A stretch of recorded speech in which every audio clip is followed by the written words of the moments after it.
Well, hey, welcome back for another edition of Let's Chat. My name is Saquon. I'm here at Wilshire Ave, and I've got my great friend Max with us today.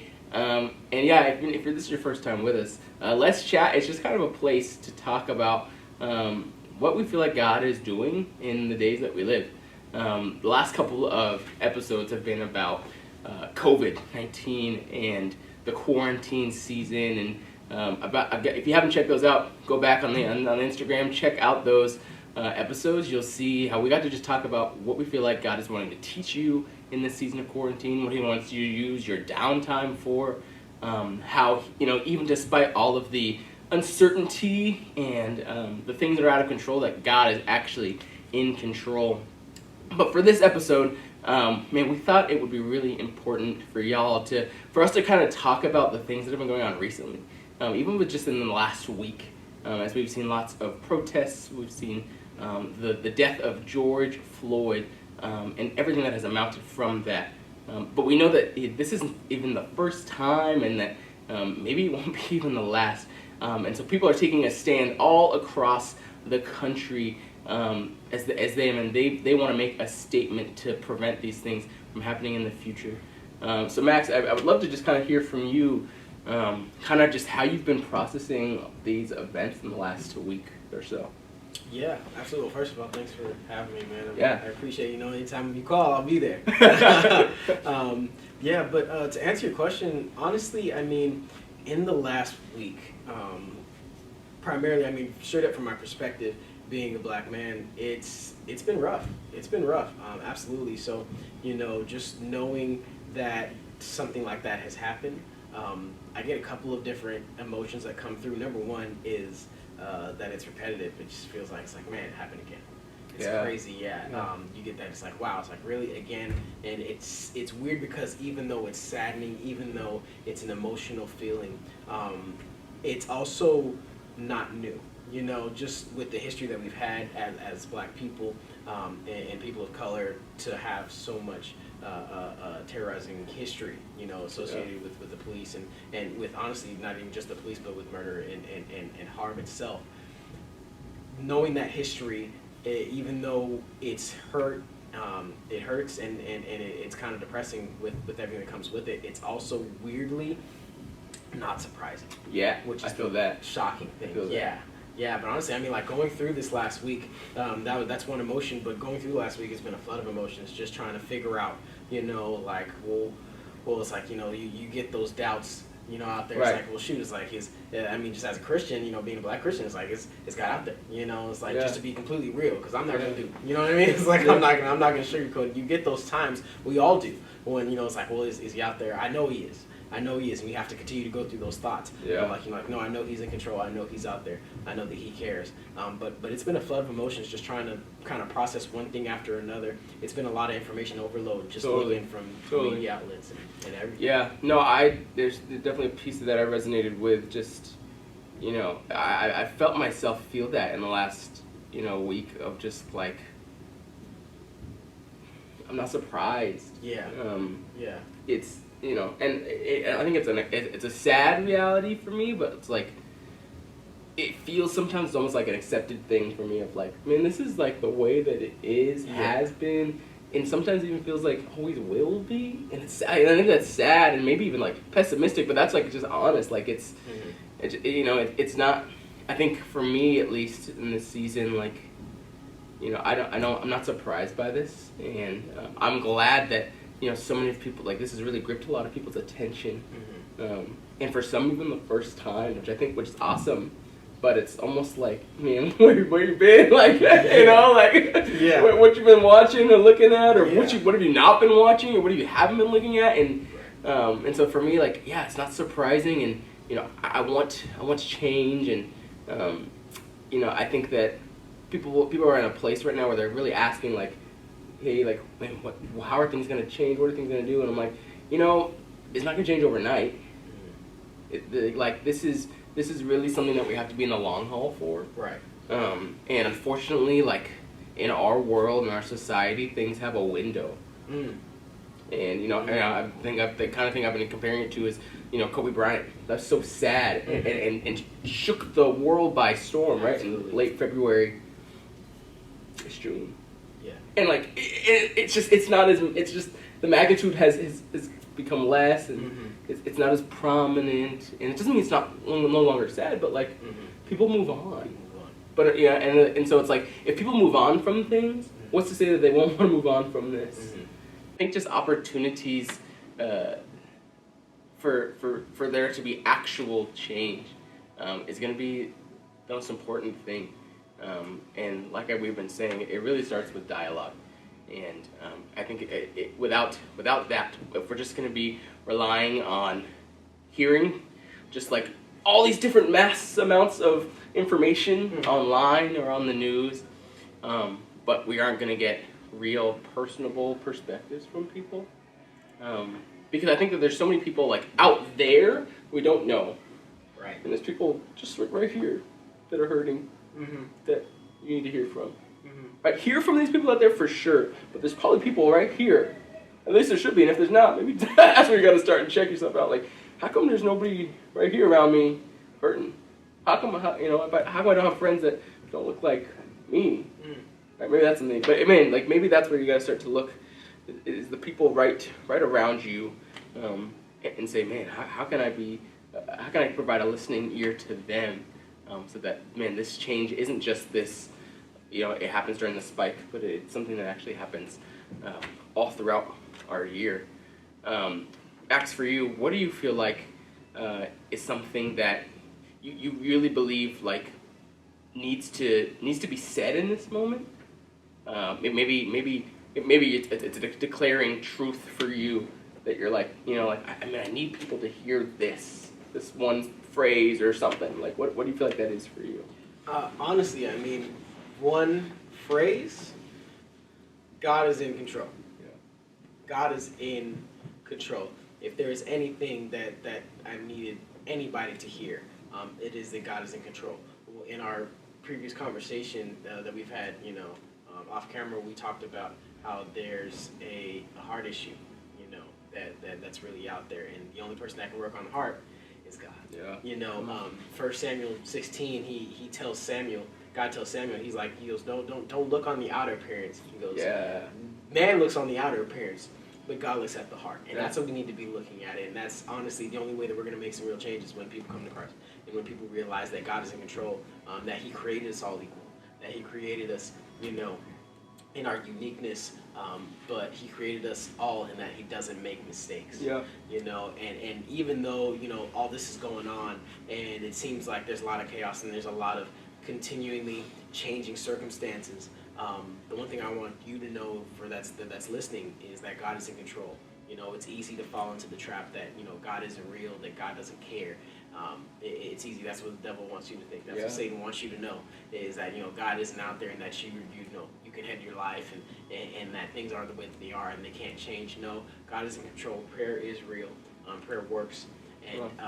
And we need to recognize him, because it's not until, we recognize him. We all know the verse of, coming from Second Chronicles, 7, that says, like, if my people who are called by my name. He wasn't talking to everybody else. Yeah. He said, my people called by my name, Christians. Oh, that's me.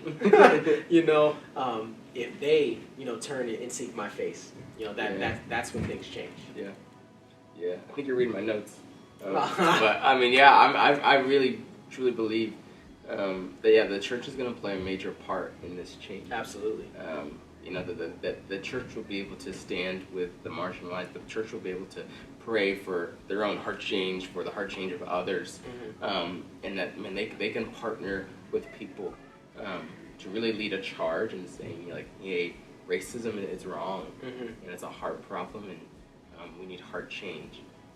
And I think there's so many little prejudices like we've been talking about that people might have, and that they may not feel like they're a major part of the problem, but even I've had conversations this week, great conversations this week with people about how they kind of reflect on their life, and there's moments where they look back and they're like, wow, I stood idle while my friend made a joke that maybe they shouldn't have made.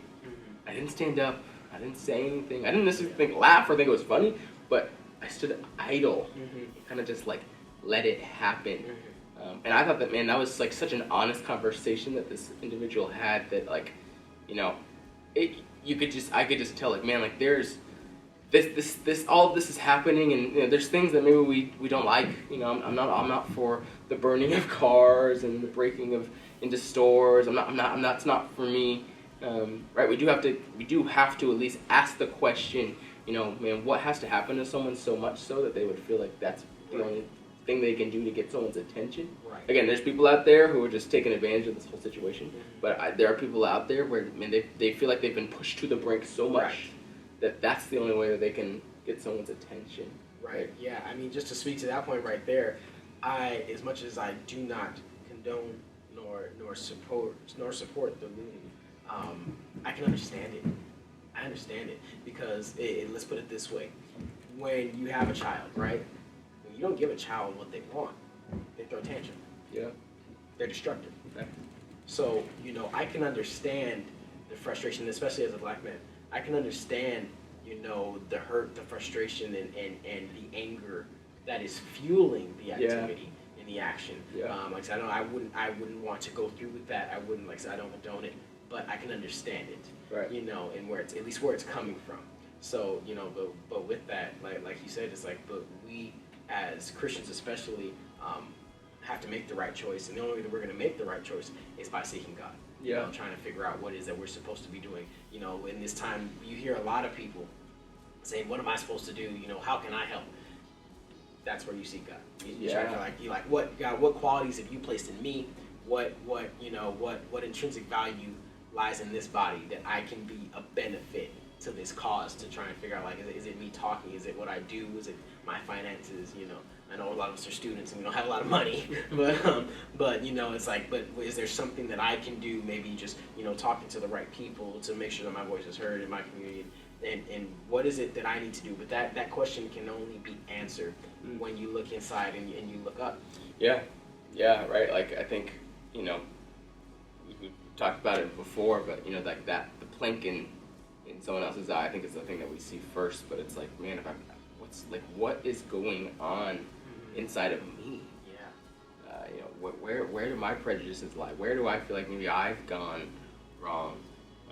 Because I think it's Albert Tate. My wife's been watching a lot of what he's been talking about, and he calls himself is an African American or black, whatever's not going to offend you. But I don't. For me, I don't really have this like tension with that. But you know, a black pastor, and he labels himself a recovering racist. Wow. Because he truly does feel that he's had hate in his heart for people based on their skin color. So it's like, man, literally all people have something in their heart because we have this human condition. That, right, when left unaddressed, Romans says that, you know, that sin it leads to death. Yeah. Right, when left unaddressed and left unattended, when we allow it to just kind of blossom, and it starts out really small and blossoms, it leads to death. Yeah. And so I think that God is calling His people, like you were saying earlier, to draw themselves to Himself, and to look to Him to provide change, to provide the guidance. And so that's my encouragement to you, youth students who watch this. That, man, you have kind of like I've been saying for the last 10 weeks. You have all this downtime on your hands, right? There are things opening up a little bit now, but with most of you being done with school, maybe some of you have a couple weeks left, but with most of you being done with school, and you still can't go to all these different things, you got a lot of time on your hands. Absolutely. Right? And so you got a lot of time on your hands to do research and to educate yourself and to really start to take this situation seriously. And at the same time, you have a lot of opportunity, a lot of downtime, to be in good friendship with God. Yeah. And, you know, I'm doing a plan right now, like, you know, when the only way that we can truly have good friendship with God is when we obey Him. Like when we are in obedience with the Lord, when we're following Him, when we are asking Him, when we're in communication, that's when we can have good friendship with Him. And so, man, we can, like, God is, right, he says that he wants to be our friend, right? We think about the life of Jesus. There's no greater love than this, than one who lays down one's life for one's friends. And that's what Jesus did for his disciples immediately, but that's what he's done for all of his people all throughout, the last couple thousand years, right? He calls us friend. And so I think that he is saying, hey, you have all this time now. Dive into my friendship. Be in good community with me. Find ways, right, even with social distancing, find ways to be in good community with others. And y'all would be able to bond over the Lord. And so even in your dialogues that you may have with people, in the ways that they're hurting, man, if God can be in those conversations, I'm telling you, like, real change can happen. Absolutely. Yeah, just going off of that point right there about being a friend of God, the Bible says that, Jesus says, those that love me will obey my commandments. Yeah. And then we know off of that, he said that the greatest commandment is to love God and love other people. So with that, it reminds me of what Dr. Martin Luther King said, that hate is not going to drive out hate. Only love can do that. Yeah. Just like how darkness can't drive out darkness, only light can do that. So we have a responsibility, especially as the Christian church, just to be that light of the world, to be the love that drives out the darkness. And the hate of this world. It's not going to come through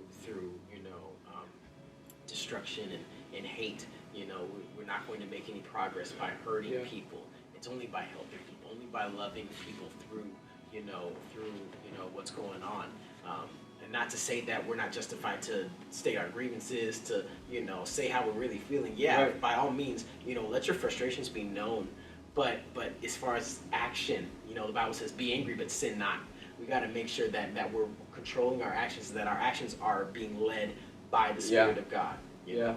And I think that, we if you haven't already, or I could miss it, but like there's a lot of stuff out there. Yeah. And so I think that, right, to some degree, we should have this lens of people are hurting and I want to understand why. But I also, right, it shouldn't always be like, well, I've got to adopt how they feel. Right? It's like, no, like, what's the Lord calling me to feel? Like, how does the Lord's heart break in this time? What, right? I think that's a great question to ask yourself, right? If we want to have hearts that break like God's heart breaks, we have to ask, well, how is his heart breaking? What do I think that the Lord is saddened and grieved over? And I would say for sure, right from the top, it's loss of life. And there are people who have lost their lives in the last couple of months, last couple of years, last couple of hundreds of years, due to the imbalance that has occurred, right, in America, due to the mistreatment that people have had, due to the lack of opportunities that maybe black people have had in terms of others. And so I think we really have to start to ask ourselves as God's people, like, hey, like, and how does God's heart break? And that should be the feelings that we should desire to adopt. Not necessarily how everybody else is feeling, because you're gonna see a lot of things on a spectrum. There's extremes to everything, right? So you're gonna see people who maybe say really upsetting things on both sides of it, right? People who, right? It's like maybe black people don't matter to them, and maybe they hate the police. And I don't think that God would be on either side of, right? I don't think that God would fit in. So it's like, man, so like, if I'm going to see all these different things out there, man, I have to really ask, like, what is God feeling? How can I start to adopt that? Yeah, that's a great question. So like, honestly, just hearing that question, that's what many of us are feeling right now. Is that, it's like, well, what am I supposed to do? How am I supposed to act? What am I supposed to know? And those 3 W's, the who, what, and why, they all can be answered by 1 W, wisdom. And I know my Bible tells me in James 1:5 that if any of you lacks wisdom, you should go to God who gives generously without finding fault. So, if again, going back to the Bible, it's like, we have to find the answer to those questions. We got to go to God. Like, God will show me what I need to know. Show me what I need to understand, and He'll provide opportunities. he'll link you with a black guy. You're like, hey, suddenly out of nowhere, you got a new black best friend, you have a new white best friend, or a new Latino best friend. You have these relationships to understand their perspective. You'll be put in a position of humility, just to be like, okay, now I get it. Yeah. Because he will get your attention. If you ask for it, he will get your attention, and he'll give you the knowledge that you need. Yeah, absolutely. No, I feel that, and I think that's something that we overlook.